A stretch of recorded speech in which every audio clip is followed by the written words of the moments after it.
Cell longevity is connected to something called telomere length in a very particular way.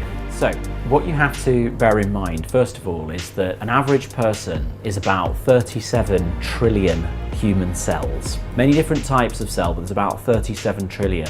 When you were first made by your biological mum and dad, there was one, okay? It was the fertilized egg. And what happened is that one divided into two, then into four, then into eight.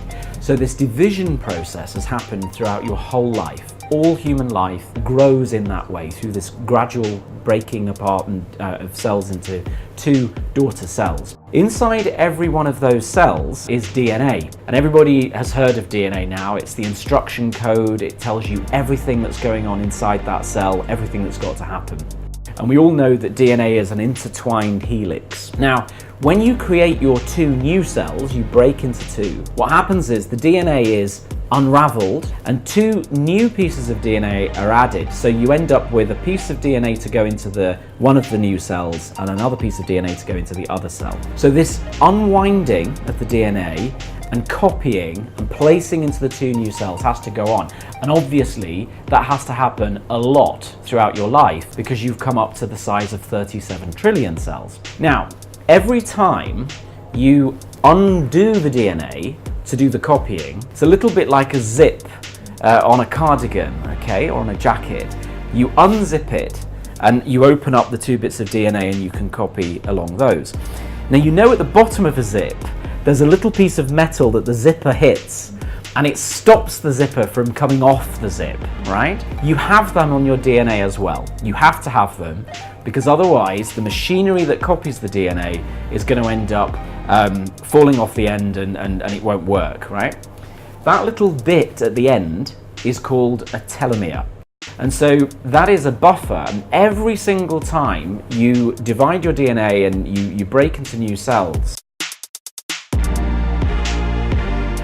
it gets a little bit shorter because the copying machinery will run into it.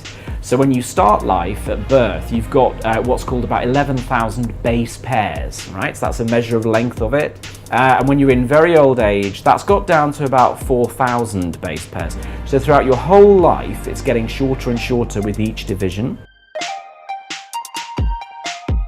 The rate of decline is actually a little bit faster for men than it is for women.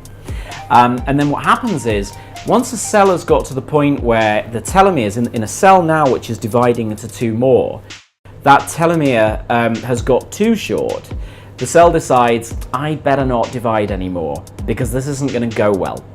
So the cell basically stops dividing, okay? So it goes into what we call senescence. Or it decides that it needs to deconstruct itself, which is this programmed cell death.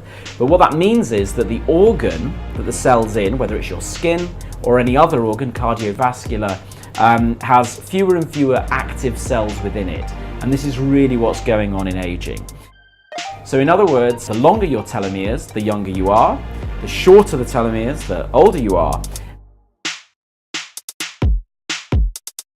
And we also find that in disease conditions, things like cardiovascular conditions, for example, you do see telomere length is shorter in that disease state than it is in the healthy state. So having nice long telomeres is actually very beneficial for health span.